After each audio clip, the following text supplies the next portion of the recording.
Merkezden istasyonlarımıza, istasyonlarımızı takip edelim, çalıntı araç bilgileri aktaracağım. Milli Egemenlik Kurulu Harikalar Diyarı'ndan KGS Kavşak istikametine 27 Adana Denizli 470 plakalı Denizli Renault Kangoo marka araç olur. Çalıntı kaydı mevcut.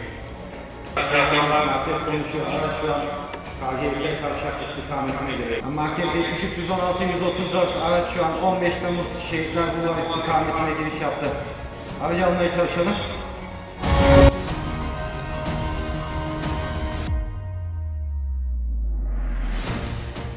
Merkez 73 116 134 ekibimiz görüntülerden aracı 15 Temmuz Şehitler Bulvarı üzerinde alırlar. Takviye amaçlı ekiplerimiz de belirtilen yere geçsinler.